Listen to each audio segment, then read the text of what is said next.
종소세 신고를 마치셨다고 모든 게 끝났다고 생각하시는 분들이 많은데요. 사실은 그렇지 않습니다. 오늘 말씀드릴 내용들은 그동안 저희 채널에 올린 영상들에서 하나씩 다뤘던 내용들인데요. 그런데 지금이 바로 종합소득세 신고 시즌이다 보니 그 중에서도 실제로 가장 많이 실수하시는 부분만 따로 모아서 한 번 더 정리해드리는 게 도움이 되실 것 같아 이 영상을 준비했습니다. 안녕하세요. 진평회계법인 김용환 회계사입니다. 매년 5월이 되면 가장 많이 받는 질문이 있습니다. 종합소득세 이렇게 신고하는 게 맞나요? 그런데 사실은 신고하는 방법보다 더 중요한 게 있습니다. 바로 실수를 줄이는 일입니다. 실수 하나 때문에 받을 수 있는 환급금을 놓치시거나 안 내도 될 세금을 더 내시거나 심하면 가산세까지 떠안으시는 분들을 매년 정말 많이 만나 뵙니다. 그래서 오늘은 종합소득세 신고할 때 가장 자주 하는 실수 5가지를 정리해 드리겠습니다. 끝까지 보시면 수십만 원에서 수백만 원까지 절세가 가능할 수 있으니 잠깐만 함께 해주세요. 각 항목별로 더 자세한 설명이 필요하시면 더보기란에 관련 영상 링크를 남겨놓았으니 함께 참고해주세요. 첫 번째 실수입니다. 4월 말에서 5월 초가 되면 카카오톡이나 홈택스로 종합소득세 신고 안내문이 옵니다. 거기에 모두채움 납부 또는 모두채움 환급이라고 적혀 있으면 많은 분들이 이렇게 생각하세요. 국세청에서 모두 채워주었으니 이대로 신고 버튼만 누르면 되겠지? 그런데 그렇게 넘기시면 안 됩니다. 종소세 신고에서 가장 흔하면서도 가장 손해보는 실수거든요. 왜냐하면 모두채움 신고서는 국세청이 수집한 자료만으로 자동으로 채워둔 것이기 때문입니다. 즉, 국세청이 모르는 비용과 공제는 하나도 반영되어 있지 않습니다. 대표적으로 다음과 같은 항목들이 누락되어 있습니다. 개인카드로 결제한 사업 관련 지출, 거래처에 대한 청첩장이나 부고장, 노란 우산공제에 납입한 금액, 기부금, 의료비, 교육비 등 종합소득 공제 항목, 자동차 보험료, 사업장 임차료 중 누락분. 그래서 모두 체험이라고 떠 있어도 꼭 수정신고 또는 정기신고 메뉴로 들어가셔서 빠진 비용과 공제를 추가해 주셔야 됩니다. 그래야 진짜 내 세금이 정확해지는 것이죠. 실제로 저희 회계법인에 모두 체험 그대로 제출하셨다가 다시 찾아주시는 분들을 보면 납부한 세금보다 더 환급받으시는 경우가 정말 많습니다. 두 번째 실수입니다. 개인 사업자나 프리랜서 분들 중에 사업용 신용카드를 홈택스에 등록 안 하시는 분들이 의외로 많습니다. 저는 사업자 명의의 카드가 별도로 없는데 어떻게 해야 되나요? 걱정 안 하셔도 됩니다.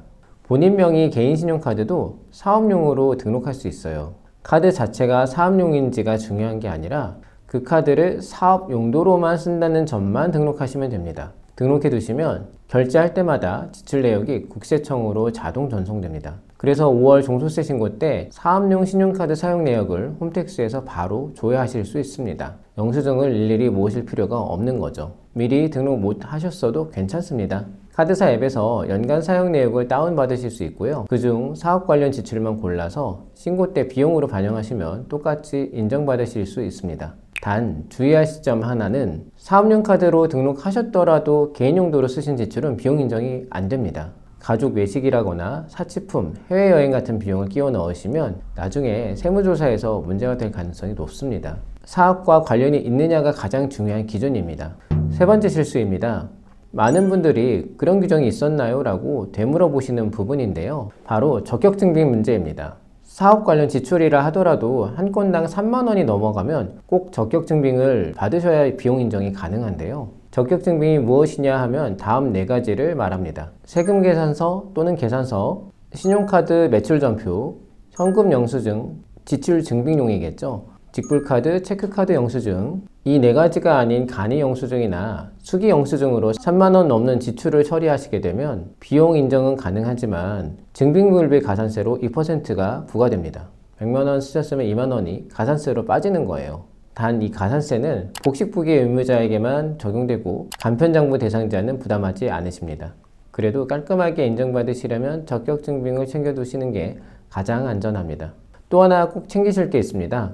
현금 영수증은 소득공제용이 아니라 지출증빙용으로 받으셔야 돼요. 결제할 때 휴대전화번호를 불러주시면 소득공제용으로 발급이 되고 사업자 등록번호를 불러주셔야 지출증빙용으로 발급됩니다. 이미 소득공제용으로 받으셨어도 괜찮습니다. 홈택스나 손택스에서 용도 변경을 신청하시면 언제든지 지출증빙용으로 바꾸실 수 있거든요. 의외로 잘 모르시는 사실 한 가지가 더 있습니다. 거래처 대표님의 결혼식이나 장례식에 참석하실 일이 있다면 청첩장이나 부고장을 꼭 보관해 주세요. 한 건당 20만원까지는 영수증이 없다 하더라도 접대비로 인정받으실 수 있고 모바일 청첩장 캡처만 하셔도 증빙으로 인정 가능합니다. 다만 주의하실 점은 20만원을 넘기시면 초과분만 부인되는 게 아니라 전액이 비용으로 인정되지 않는 경우도 있습니다. 네 번째 실수입니다. 이건 몰라서 못 받는 대표적인 케이스인데요. 개인 사업자나 프리랜서라면 노란우산 공제는 꼭 가입하시라고 말씀드리고 싶습니다. 이유는 두 가지입니다. 첫째는 소득금액에 따라 연 최대 600만원까지 종소세 소득공제를 받으실 수 있고요. 둘째는 폐업하시거나 노후에 퇴직금 형태로 돌려받으실 수 있습니다. 절세와 노후 준비를 동시에 챙길 수 있는 제도이고요. 공제 한도는 다음과 같이 적용됩니다. 사업소득 금액이 4천만원 이하인 경우는 연 600만원, 4천만원 초과 1억원 이하는 연 400만원, 1억원 초과면 연 200만원. 예를 들어 볼게요.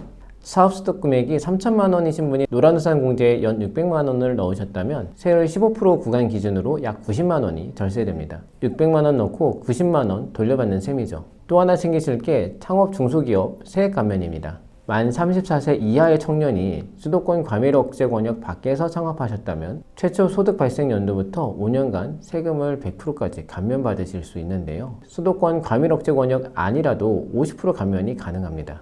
단 2026년 1월 1일 이후 창업분부터는 지역 기준이 조금 더 세분화되어서 김포, 화성, 용인 같은 수도권 외곽은 청년 감면율이 100%에서 75%로 조정됐습니다. 마지막 다섯 번째 실수입니다. 종소세 신고를 마치셨다고 모든 게 끝났다고 생각하시는 분들이 많은데요. 사실은 그렇지 않습니다. 종합소득세 따로, 지방소득세 따로 신고하셔야 됩니다. 홈택스에서 종소세 신고를 마치시면 화면 하단에 지방소득세 신고 이동 버튼이 자동으로 뜨게 되는데요. 이 버튼을 누르시면 위택스로 자동 연결되고 거기서 한 번 더 지방세 신고를 하셔야 됩니다. 지방소득세는 종소세의 약 10% 수준입니다. 종소세가 100만원이면 지방소득세는 보통 10만원 정도 나오는 편이죠. 이걸 놓치시면 어떻게 될까요? 무신고 가산세가 20%가 부과될 수 있고 납부 불성실 가산세까지 따라옵니다. 하나 더 말씀드리면 지방소득세는 주소지 관할 세무서 기준입니다. 사업장 주소지가 아니라 본인 거주지 주소가 기준이 되는 건데요. 이사하셨는데 주소 변경 안 하셨다면 관할이 잘못 지정되어서 가산세가 붙을 수 있으니 꼭 확인해 주세요. 지금까지 말씀드린 5가지 실수를 정리해 드리겠습니다. 하나, 우주체험 신고서를 그냥 클릭만 한다. 둘, 사업용 신용카드를 홈택스에 등록하지 않는다. 셋, 3만원 초과 지출에 대해서 적격 증빙을 챙기지 않는다. 넷, 노란우산 공제나 창업감면 같은 절세 혜택을 적용하지 않는다. 다섯 번째, 지방소득세를 깜빡한다. 이 5가지 사항만 제대로 챙기셔도 사업 규모에 따라서는 수백만원까지 절세 효과를 보실 수 있습니다. 다만 솔직하게 한 가지 말씀드리자면 매출 규모가 어느 정도 올라오시는 분들, 그러니까 연매출 5천만 원 이상이시거나 비용 항목이 복잡해지시는 분들은 직접 신고하시는 것보다 세무대리인에게 맡기시는 편이 결과적으로 유리할 수 있습니다. 신고 수수료보다 절세 효과가 클 수 있거든요. 저희 진평회계법인은 개인사업자, 프리랜서, 1인 법인의 종소세 신고를 전문으로 도와드리고 있습니다. 상담 원하시는 분들은 더보기란에 카카오톡 상담 링크나 댓글 남겨주시면 빠르게 답변 드리겠습니다. 오늘 영상이 도움이 되셨다면 구독과 좋아요 부탁드립니다. 그럼 다음 영상에서 다시 뵙겠습니다. 이상 진평회계법인 김영환 회계사였습니다. 감사합니다.